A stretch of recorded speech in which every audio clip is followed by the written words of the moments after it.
Right, that's us live. I'm just gonna wait a few seconds for those that are dialing in to get dialed in, and then we'll make a start, everybody.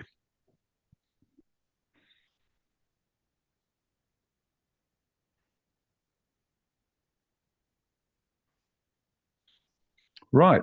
Good afternoon, and welcome to this UPL webinar on the subject of late blight in potatoes. My name's Jeff Hailstone. I'm the UPL technical lead for the potato crop. The fact that well over 100 of you have registered for this event shows the level of interest in this topic and the concern that there is for the upcoming season. Blight is not only, as we all know, a very damaging disease capable of developing very rapidly and devastating the crop, but it is also evolving very quickly. Just across the water in Netherlands, Belgium, and Germany, we have the emergence of strains resistant to key fungicide groups, causing blight outbreaks which have led to significant losses in yield and quality. We're also over here coming off the back of a very high blight season. Seed quality is a major concern, and we have the loss of active ingredients, in particular, the threat of the loss of mancozeb. So there's a lot going on in the background. To help provide the answers and with the latest practical advice, we have three widely recognized blight experts on the panel who have spent many, many years, Eric, many years working with the potato crop. But just before we meet them and they introduce themselves, I just wanted to go through a couple of housekeeping items to help it run smoothly. Basis points are available. The code will appear in the Q&A box. So please take a note of the code and apply to basis for the points. We thought we'd divide the discussion roughly into sections just to try and ensure that we don't run out of time before we cover all the key areas. So we've got 1 hour for this call, so we'll finish promptly at 6 o'clock. The sections that we wanted to run through are firstly the threat from Europe, the change in blight strains and the resistance issues, what has changed, and what can we learn? So really just laying out the background to the issues so that everyone is up to speed with what we're facing. Second section is cultural measures. So how can we reduce the levels of inoculum that we face ahead of the season? Thirdly, the fight against blight program and forecasting tools. And then fourthly, which will probably be take the longest to discuss, the various guidelines from FRAC UK, manufacturers' guidelines, and how the knowledge of fungicide groupings and the guidelines allow us to design effective programs. So they're the four sections: the background to the threat, cultural measures, fight against blight and forecasting tools, and then designing the programs staying within the guidelines. So if possible, when you ask your questions, if you could put them in the Q&A box and put them in the appropriate section as we work through, it will just make it a little bit easier to answer them. Right, any questions, just to say, any questions we don't get through answering today during the discussion, our panelists will provide the answers to them, and we'll send out a Q&A document to all of you that have registered. So hopefully there won't be any questions that don't get answered. Right, so I'll let our panelists introduce themselves and just to tell you their main focus of work, and then we'll get straight into the discussion and questions. So I don't know whether to go left to right or right to left in a situation like this. So let's just go alphabetically. So David, if you could start, then Eric, then Stephen, and just tell us who you are, what you do, and your main area of expertise. Off you go, David. Thank you. Thanks very much, Jeff. Yep, and good afternoon, everyone. Yep, I'm calling in from Dundee, the James Hutton Institute, where I've been studying late blight and population change in relation to late blight management for many, many years now. 24 years, I think I've been studying late blight. So I'm responsible for the fight against blight, population change, which I'm sure many of you will be engaged with. And also I run the Euroblight population monitoring side of things as well. So that's getting dimensions from mainland Europe and how we can relate those to what we see in the UK. So it's all about blight management and IPM, and I'll leave it at that. Thanks. Thank you, David. Eric? Good afternoon, everyone. Eric Anderson, Senior Agronomist at Scottish Agronomy, with taking a technical lead in potatoes. I've been involved in potato consultancy now for over 38 years, so whether I'm the godfather of blight or not is yet to be decided, but yeah, a lot of practical experience in the potato crop. Thank you, David. And Stephen?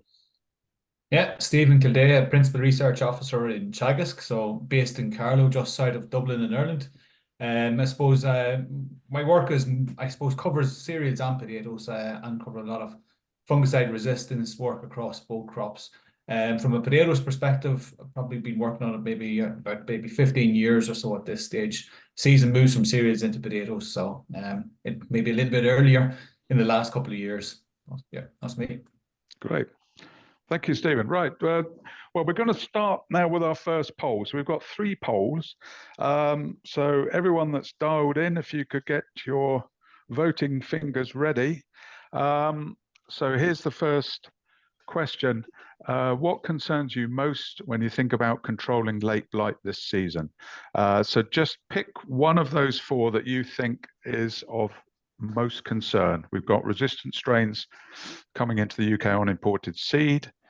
We've got the increased cost of a robust program because of the changes that will need to be made.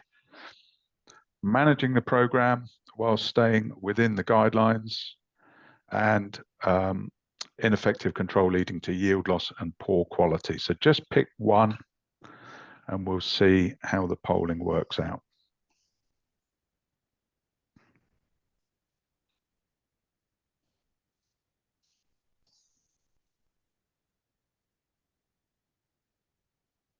We'll just give a few minutes for that to run so that we can get a good number of you voting.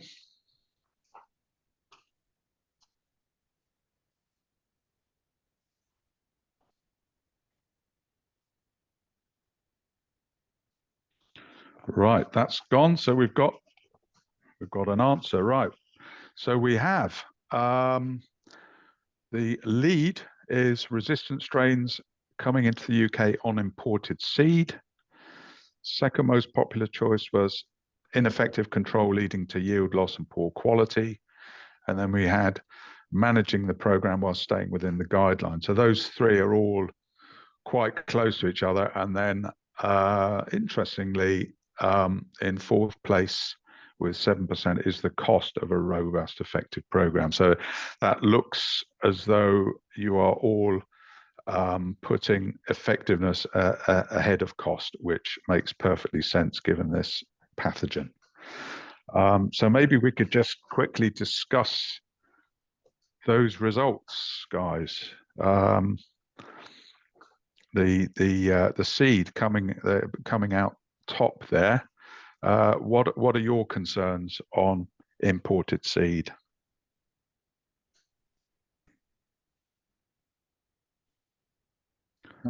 Who wants to go first? I should have said, let's start with Eric. Right. So we know some background data on late blight. Typically, you would see 1 in 200 blighted tubers emerging for long enough to create some spores and spread to neighboring plants. If you take SE seed, then you are permitted 0.5% late blight within certified seed. And if we assume 40,000 tubers per hectare as a plant density, then that would, if you run those numbers through, that would give you between 1 and 2 primary foci per hectare, even using certified seed. Now, we know that late blight was very aggressive in Holland last year. We know that it is permitted to bring seed from Holland into the UK under a direct marketing agreement. Indeed, there was something in the order of 10,000 tons last year, primarily of Agria and similar processing varieties. So there's a very real risk of bringing in latent infection into the UK in 2024 via the route of imported seed, of which it could have a passenger on there of either 43A1 or 46A1 late blight, which gives us an additional challenge. And I think we've got to remember that all the blight that we have in the UK at present did originate first in Europe. So there's, a strong track record there that we scan the horizon, see what's happening in Europe, and ultimately it's going to come here. Yeah. So it's you see it as a very real threat.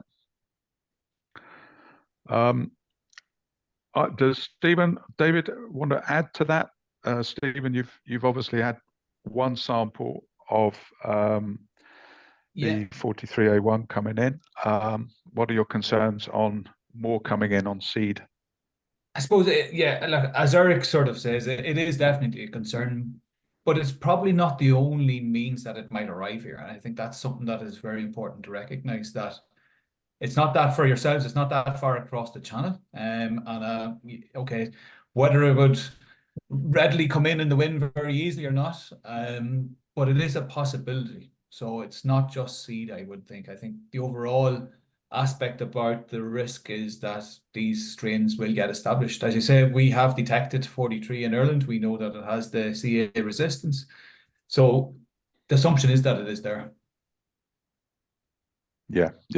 And David, with the Fight Against Blight program, I don't want to leap too far ahead, but would you agree that we can't assume in the UK that we don't have these strains already here from the Fight Against Blight program? Well, I mean, the sampling we did last year in the 2023 season was pretty intense, actually. We tried to ensure the sampling was continued right to the end of the season, with I must admit, with the expectation of picking up stuff that spread across from the severe outbreak that happened in the Netherlands. I mean, in a way, I was kind of surprised that we didn't find it already last year, but that's good news, obviously. And the only thing I'd like to add in context of the seed is there is certainly a precedent for this. If we think back to 16-17 and the appearance of 37A2, which was where we first started having concerns with insensitivity to flurazonam. I mean, that was clearly it hopped all the way from the continent and appeared first in the Midlands and areas of Cheshire, and that was really a local hotspot. And I'm pretty sure from looking at the evidence and the data that would have come in on seed rather than windborne. But for sure, we've also had EU41, which is at that stage had only been found in Denmark, and yet we found it in eastern Scotland a couple of years ago.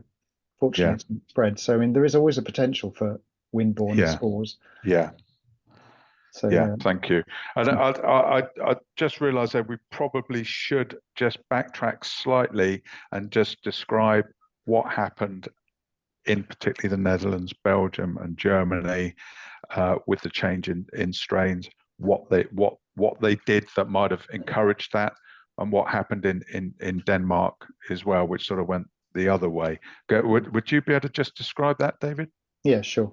Yeah, I mean, that context for all these discussions and this intense concern for this season goes back to 2018, 2019, where the appearance of a new clone in Denmark it first sort of appeared and started to spread, which meant it got nominated as a named clone, and it sort of has spread from Denmark and then out into the Netherlands in 2022 in particular. So then we were kind of even more concerned because it had not only established itself within what was normally a sexual population, a very diverse population in Denmark, but this clone was obviously quite fit. And then work within the Aarhus University, Jens and Isaac over there have been working on this and just were concerned about resistance to the CAA fungicides, in this case Revus, amandipropamid. So that sort of set our antenna tingling even further, and obviously we've been following this up with our colleagues, and then you think any spread then may well be related to that trait, i.e. that resistance. So this is what sort of the background for this particular clone. I mean, this is one in a long series of clones, as Eric alluded to, that have emerged from the continent and spread to here. But 43 was particularly concerning because of this issue of the CAA resistance. Shall I leave it at that, or like continue the story through till the 2023 season, perhaps? Yes. Why don't you just summarise that as well and bring us up to date, David? So yeah, we'd seen the spread to in 2022, and advice went out to growers, across the lowlands, I suppose, across the Benelux countries, that this strain was present and CAA resistance was a concern. But despite that, the combination of severe blight pressure, particularly in late June, sort of snuck under the radar, perhaps due to cold nights and dew on leaves, rather than sort of what you might think of classic blight conditions, and then followed by an extraordinarily wet July, particularly in the Netherlands, led to blight becoming out of control. And some growers, despite the knowledge that was out there, went on with a couple of Revis sprays to start with, which is possibly the worst case scenario and the worst thing that one should do. And and then of course, understandably, with what we know, that blight wasn't being controlled very well, so it was followed up with, I guess, what they would consider a Rolls-Royce treatment of a oxythiopiprolin or Zorvec. Unfortunately, that product was also combined in many cases with a CAA fungicide. So you're putting all the exposure to one active ingredient, which Corteva will acknowledge as a single mode of action, a single point. So there was a risk there, and the pathogen produces countless billions of spores, and every generation it's mutating, and indeed it mutated to overcome that active ingredient as well. So growers were left with extremely bad weather, fighting a blight outbreak that was already getting out of control already, which is kind of the worst, as many of you will know, is the worst scenario and worst case situation.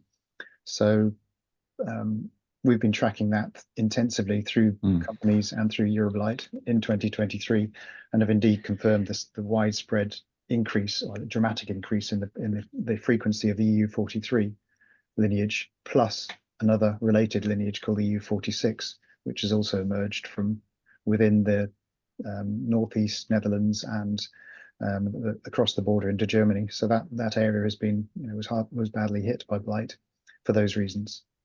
Yeah. And Eric, I think they did suffer some very real yield losses as a result of these outbreaks. Yeah, I mean, a combination is almost a perfect storm. In that the high incidence of blight, together with a very wet lifting season in Northwest Europe, led to an estimated 11,000 hectares of potatoes either not being lifted or being written off as a result of late blight being within the crop. And if a similar scenario was played out in a worst case scenario in the UK, then if we take a 1% loss in yield nationally in the UK would be equivalent to about 46,000 tonnes, with an estimated £13.8 million at farm gate values if we take £300 a tonne for potatoes. So the losses in the Netherlands, if we attribute that solely to late blight, that would be equivalent to about 10% loss across the cropped area from poor blight control. And this would equate in a UK context of about £138 million crop losses in the UK. Now, in the context, that's similar value to potatoes exported from the UK in the totality of 2022. So it would have a significant effect on GB crop and GB crop utilization. And clearly, if you've got a processing crop, you're storing at higher temperatures, it just becomes impossible if you've got late blight in there and you've got total crop loss. It's not just a marginal loss in yield. Yeah. So it's a lot more than just a theoretical threat. It's already proven just how devastating it can be and the losses that can be incurred. Yeah. So that's good. Believe it or not, we're already slightly behind schedule after section 1. So we'll move on there, I think. But that lays the background out very, very nicely for, why there's so much concern and why we're having this webinar in the first place. So if we could now have the second poll, which is about cultural measures. There it is. So again, it only needs one tick. So we've got, which of the following measures will be most important on your farm, or I guess those of you that are agronomists on the farms you're looking after. So first option is ensuring good quality seed. Second, dealing with discard piles and dumps to ensure they are covered, burnt off, etc. Third, regular use of blight forecasting and prediction tools, such as apps, and also the local warnings that are issued. And the fourth option is ensuring blight doesn't come in from unlifted crops, because we do have more of those than we normally would, of course, and groundkeepers, etc. So if you could vote now and pick the one that you think is the biggest threat on your farms.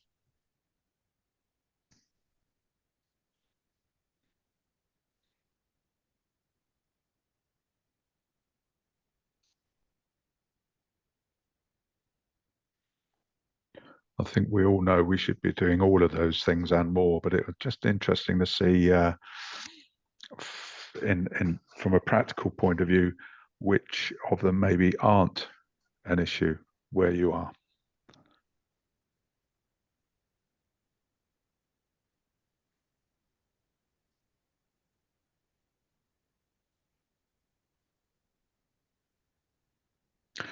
Right, so there we've got the results. So we've got sort of two out in front, dealing with the discard piles and dumps to ensure they're not going to be a source of inoculum, and the regular use of blight forecasting and prediction tools as well. And then we've got, after that, ensuring good quality seed. Maybe that's because you feel that you can ensure good quality seed, so it's not going to be so much of a threat. And then ensuring blight doesn't come in from unlifted crops and groundkeepers. So they're all featuring. They've all scored reasonably highly. So it's a good spread there. Thank you very much, Stephen. I just wonder if you could just from your point of view, is there anything else other than those four things that they should be doing, or is there anything that you think is going to be more of an issue than it normally would be coming into this season? Yeah, well, I think the one thing that is missing there in the academic, and we would say varieties are really important, accepting that from a commercial perspective. Yeah, it's difficult to actually incorporate those more resistant varieties. But it's interesting to note that, look, I think there's quite a good spread. It's positive to see that there's a good spread there, that everybody are looking at the different components. Undoubtedly, sort of those cull piles, discards are a major source. A lot of these will be discarded and in a cull pile for a reason, which could well be blight. So if they're allowed to become a source of inoculum, they will actually become that very early source, being honest. Interesting also, I suppose the volunteers or the groundskeepers, they are, whether they're a major source or not, they possibly are a source that, if you think, a lot of these will be in crops that maybe spring crops. So whether they actually provide the inoculum or just allow a buildup of inoculum to a certain extent, especially if it's right next door to a potato crop, it is something to be aware of. It's very difficult to actually do anything really about that, but actually being aware of it, and equally for those crops that mightn't have been lifted, being aware where they are in proximity to, I suppose, what you're growing. But of course, then the other cultural things are going to be how the crop is planted. How will it be? Is there any part of that field that won't get a perfect spray application, a fungicide application? Is there a case? Could there be poles? Could there be corners? Those sort of things are vital to manage and avoid. It's easier to avoid it than to try and rescue it later on, because it could cause more of a problem. I think that's the sort of things that might be missing, that just awareness of how things are going to pan out during the season, where that inoculum source potentially could come from. That's really the important aspect, be it inside the crop or be it outside the crop. Yeah, prevention is the game, isn't it? Because thinking about all these possible sources in advance and taking care of them in advance, because as you say, once they're there, it's very difficult to deal with and to stop. I think one aspect for blight, we're unfortunate in that our weather conditions really allow blight to develop, but to a certain extent, we're fortunate in that the populations that we have, we are very much sort of asexual reproduction, where the population relies on the host to overwinter. So to some extent, we know where that inoculum will come from. And that's really important to be able to manage that, be it seed, be it groundskeepers, be it bumps. Knowing where it's coming from is critical. Yeah. Thank you very much. Eric, I don't know, have you got anything to add there? It doesn't take many volunteers to create a lot of spores. Yeah, in terms of an integrated pest management plan for late blight control, I think we should be thinking much wider. So in addition to controlling the primary inoculum sources, and we've already identified potato volunteers and potato dumps, we should be thinking about setting robust thresholds for intervention. And my experience would be anything more than 5% leaf blight within a crop, then it becomes untenable keeping that going or thinking that you can control it. And pesticides or fungicides should be used through appropriate nozzles to maximize their efficiency and to reduce off-target spray to the environment.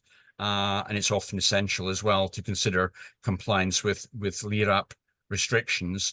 And, last of all, there is a significant risk of resistance that is being identified there.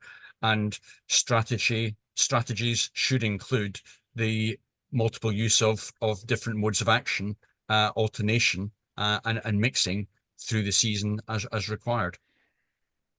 Yeah. David, I don't know if you've got anything else to add there.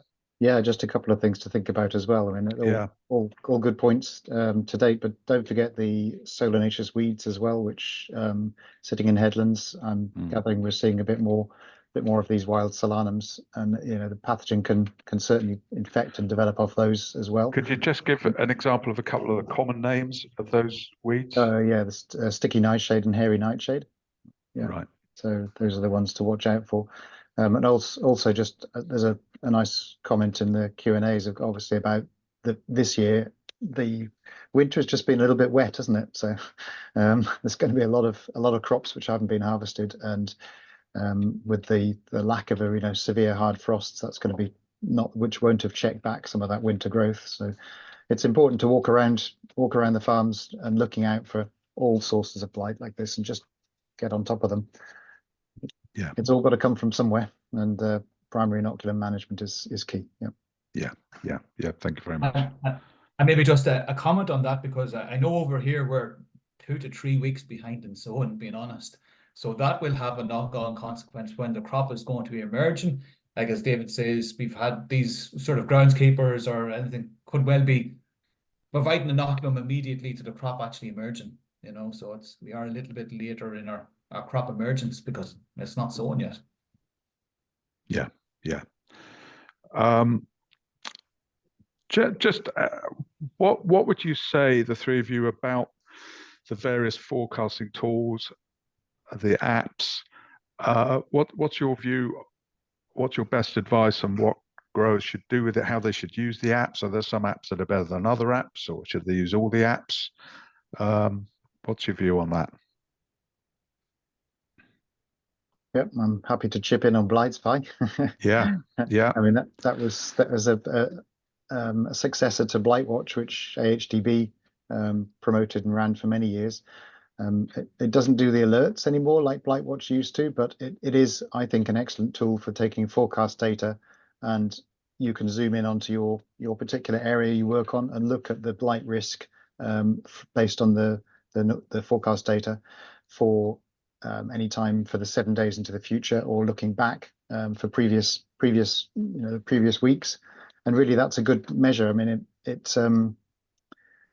you can argue that it may not give you exactly the data for a particular spray date, but one thing it's really useful for, and a lot of growers and a lot of agronomists have said, they rely on it and go back and look at that general risk, where we are with blight in relation to the crop development.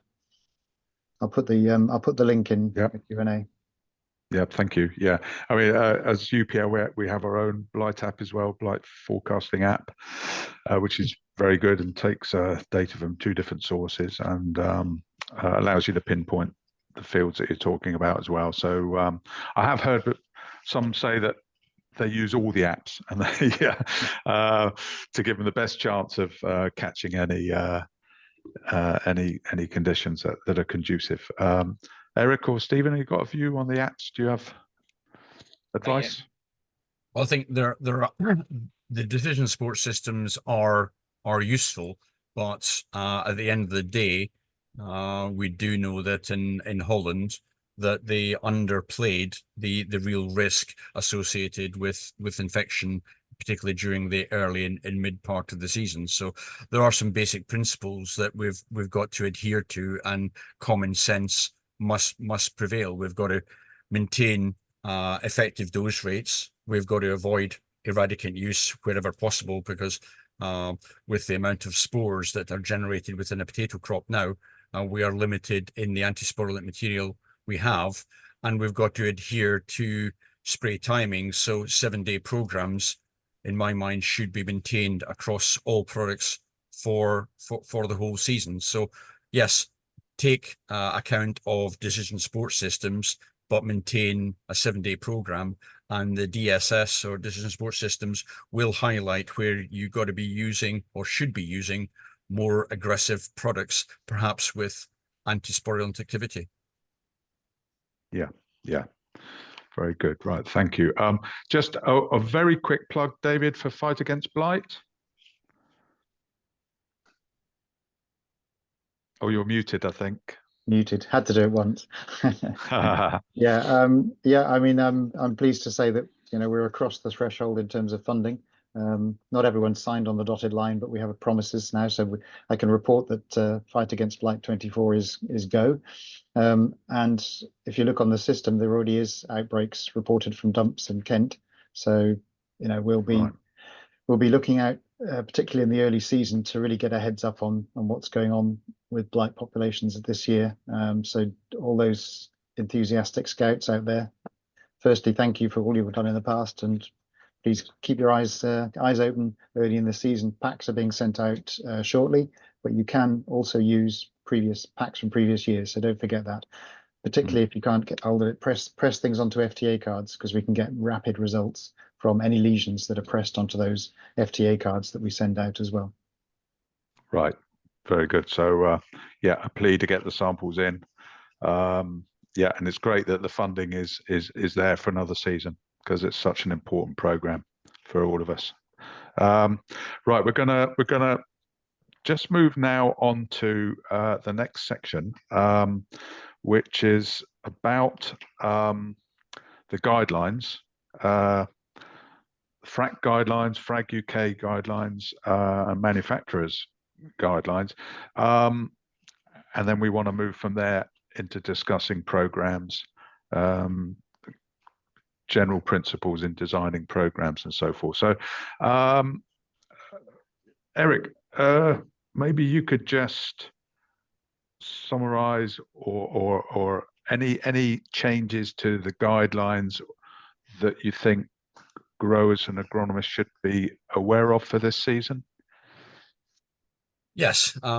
So the new FRAC oxidipropylene guidance, or the OSPBIs, is to make no consecutive applications of OSPBI fungicides.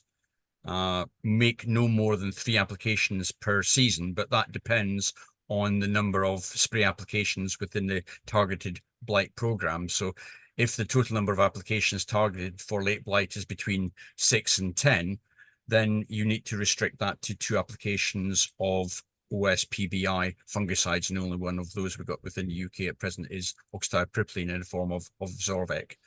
If the total number of applications targeting late blight is 5 or fewer, then you'd only be able to make one application of Zorvec. And Corteva have announced separately that supporting best practice guidelines to apply Zorvec in strict alternation with effective chemistry with a different mode of action, and post-Zorvec application intervals to the following non-Zorvec containing spray should not exceed seven days. And they've also added, you'll be pleased to hear from a UPL perspective, that they're recommending that tank mixing Zorvec products with mancozeb is recommended.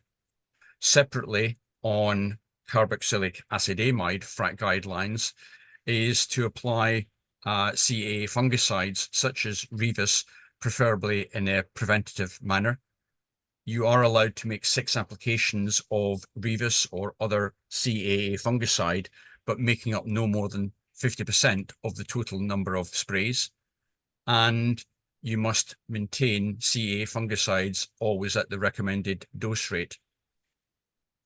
You should also apply CAA fungicides, preferably in mixtures, with an effective mixing partner with a different mode of action that's effective against late blight. And an alternation of fungicides having a different mode of action is recommended in these spray programs. However, Syngenta have further strengthened the CAA anti-resistance strategy in that they're advocating the use of Revus in strict alternation with fungicides having a different mode of action. And lastly, I think we've got to also recognize that good practice must be reducing the source of inoculum. We're looking at the disease pressure, and we're looking at the resistance risk, and considering, as Stephen has mentioned, plant resistant varieties, and referring to decision support systems. It's all within the mix.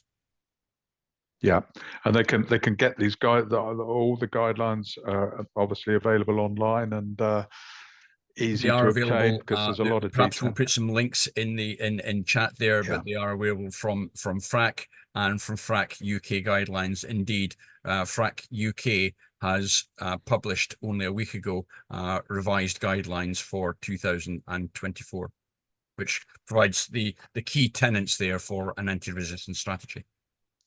Okay, yeah. And David, did you have anything else to add to the FRAG UK updates?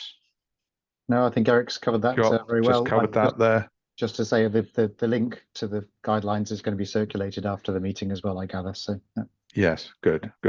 Perhaps one important thing I have omitted to mention was the QII fungicides, the quinone inside inhibitors, which basically contain products such as sazafamid in the form of Ranman, or amisulfibron in the form of Shinkon or Gachenko.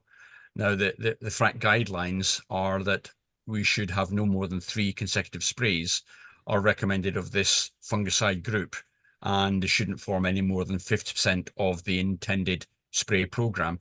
Now, we're about to have a new product launched in the UK this year from Corteva called Zorvec Intecta, which will contain amisulfibron and as part of its anti-resistance strategy. And this will further restrict applications of Ranman within your program. So it also highlights the fact that you need to have a tank mixing partner, or you should have a tank mixing partner with products such as Ranman Top, or with Gachenko or Shinkon, because those are single modes of action. And perhaps Stephen wants to comment on that as well. Yeah, I think actually very much in agreement, Eric, that it is about protecting all actives, all modes of action.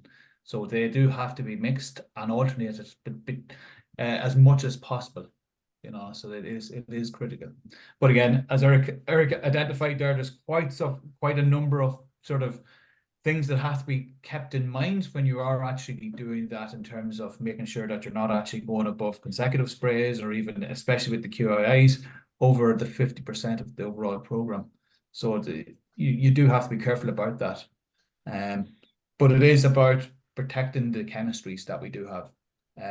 Look, I know we had a discussion at the start about resistance to Zorvec and Revis, or Imidacloprid, the CEAs. They're, I suppose, yes, there are strains there, definitely in the continent, and 43 with CEA in Ireland now. But I suppose we have to remember that there are potentially other strains there also. So we want to be able to make sure that we're controlling them, and equally not putting the others under, I suppose, more pressure from resistance development. The other molecule there maybe is that needs to come back in is fluazinam. Was mentioned there is resistance to fluazinam, but it comes back in as a mixed part. Thank you, Stephen. Well, we're sort of starting to get into the discussion about programs. We've got questions coming in about, so perhaps you could bear this in mind when you're giving your answers. We've got a question about mancozeb replacement. So, Stephen, you're obviously have had to address that's sooner than the rest of us. And where you're not using mancozeb, should you be paying more attention to manganese and zinc, given that you're not getting some of that from the mancozeb? But maybe you could just answer that one now, Stephen, whilst we're on that subject. In terms of mancozeb replacements? Well, mancozeb replacements, yeah, as mixer partners, but also the question about manganese and zinc, the fact that you won't be putting that on as part of your mancozeb application. You will need to be aware of that, of course, and that's, I suppose, from a general nutritional perspective that you need to be aware. In terms of the mancozeb replacements, I think it's all the products that are actually available in terms of what we would regard as good protectant, good systemic, good curative products. I think the one that we don't regard as a sort of replacement would be just the pure Samoxanil. Samoxanil has a role to play, but it isn't necessarily from a resistance sort of perspective, or providing that 7-day length of activity. It will give you the knockback, but it's not going to provide you that protection that the other component of that sort of mix will require. So everything else comes back into play. I think the question was put to me back a few weeks ago about, okay, a mixed partner, can we look at the different mixed partners, and can we reduce rates of mixed partner? Everything now, in our opinion, is a mixed partner. Everything has to protect each other. So it's pretty much everything comes back into play. Yeah, thank you. We've got a question here about, well, quite a few questions about mancozeb here, but I mean, just a reminder that the dates that we're working to are that October the 31st of this year will be the last date for sale and supply of mancozeb. And then there's another year after that, so through until October 31st, 2025 to use the product. We're manufacturing and shipping over enough for a normal season this season. We're basically making and shipping to order and to forecast, and we're expecting a normal season. That's where we are. They're the only dates that we've got to work with. We've got a question here: is mancozeb a realistic partner for Zorvec? Because you mentioned that Corteva are certainly suggesting mancozeb as a mixture for oxythiopyprolin products. Is it a realistic partner, given that Zorvec is mobile and mancozeb isn't? Eric, do you fancy answering that one? Thank you for that curveball. Okay, so part of the dilemma we find ourselves in is that, yes, oxythiopyprolin in the form of Zorvec is very systemic. It is probably the most systemic material we've had since the general loss of use of metalaxyl. also want to point out that mancozeb is the only true multi-site fungicide approved for use in potatoes in the UK. So its loss, if it does come to that within the UK, it cannot be replaced with a similar product. And as a multi-site, this greatly reduces the threat of any resistance or shift in efficacy. This not only means that the effectiveness of mancozeb hasn't declined over time, but it also protects the single site mode of action products with which it's mixed with. And I think importantly as well, this is not with any political hat on, but the mancozeb is at a lower cost than most other single site modes of action products in the crop. So growers have been comfortable in using mancozeb as an anti-resistant management strategy and mixing it with other products. And I don't think we should forget as well that we've got many diseases within the potato crop that we've got to consider, and the control of Alternaria, principally Alternaria solani, you get quite a lot of bang for your buck with mancozeb in controlling Alternaria, and we've got a huge shift in sensitivity for Alternaria within the potato crop that we acknowledge is there, but we don't have a very strong database on resistance to likes of the SDHIs within Alternaria solani. So yeah, mancozeb is critical as part of an overall strategy. Yeah, thank you. We've just got just a question about we're just asking for confirmation that mancozeb is approved for 2024 and 2025. So yes, it can legally be used as it stands until October the 31st, 2025. We and distributors can only supply it into the market until October 31st of this year, but it can continue to be used legally for another year as we stand at the moment. And don't think those dates are going to shorten. There's still activities going on to see what potential there is to have it for longer than that, but that's all undecided at the moment. So we need to work on those dates. And I probably should have mentioned there, Jeff, that I mentioned SDHIs in terms of resistance in Alternaria, but there's also acknowledged resistance to the QLs in Alternaria throughout Europe.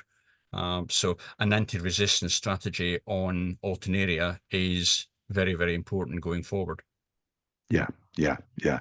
Well, we've got about 10 minutes left. I think it would just be worth going through the programs, the principles for. Let's start with the first sprays of the program, because that can be tricky ones. It used to be a very sort of cheap spray.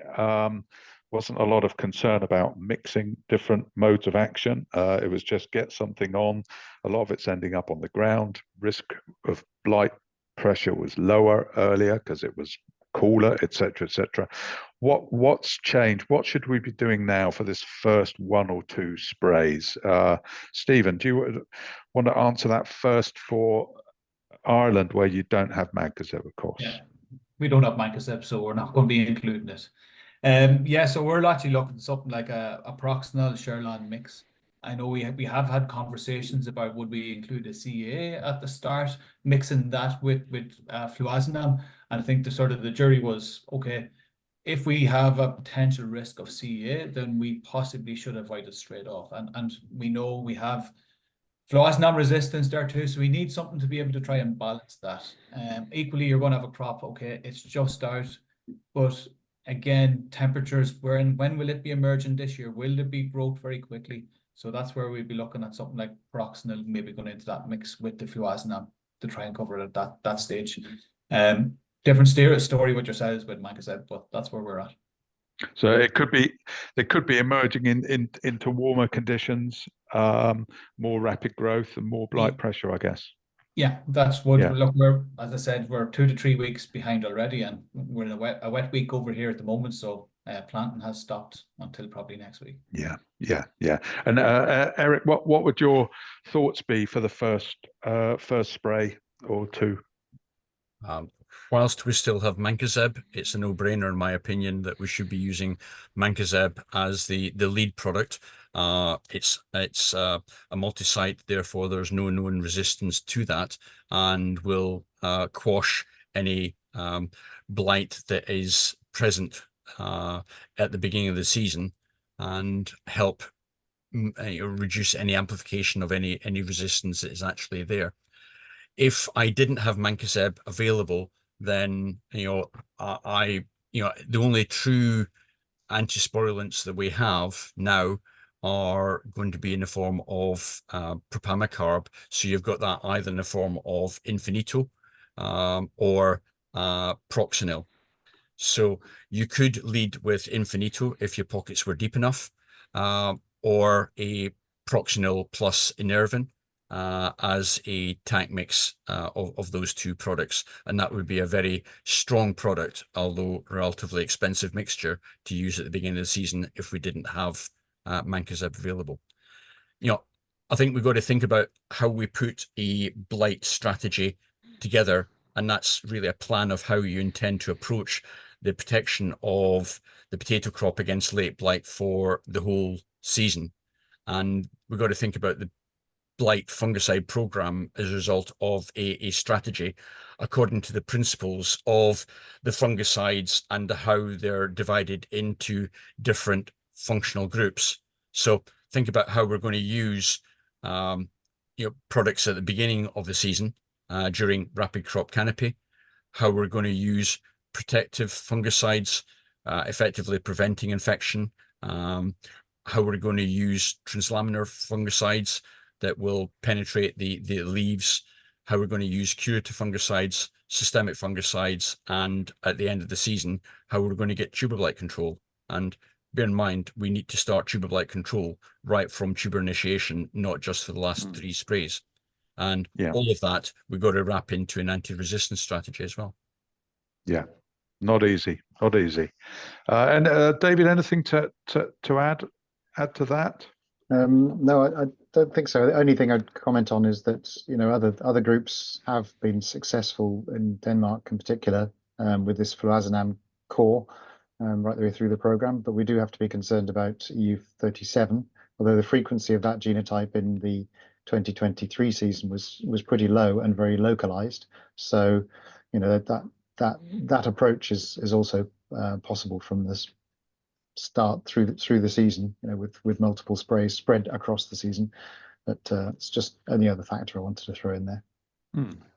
Yeah, thank you. And just another obvious question, I guess, as we look at more mixing of more robust, more expensive products, is how do we do this within a budget? Stephen, you've been without Mancozeb for a while.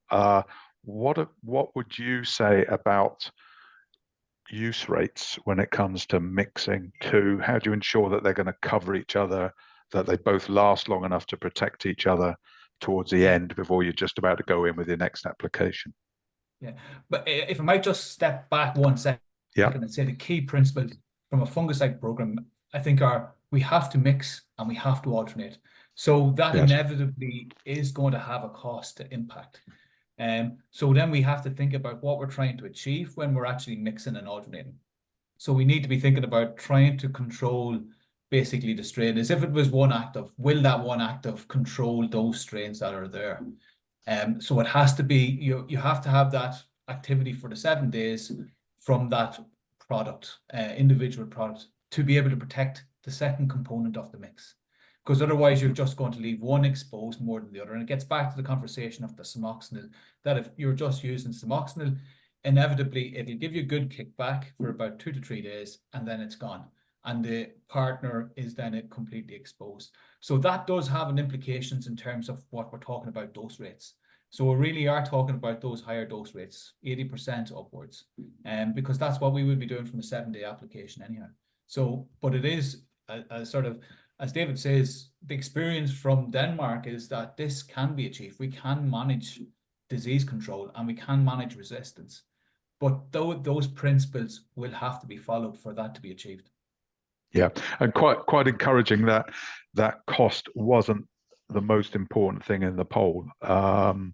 So it does look as though people are realistic about, that it is going to cost more. And it was good that you reiterated the basic principles of mixing different modes of action at every application and alternating at every application, and that will go a long way. Yeah, It can cost more to try and capture something back that you're losing from disease.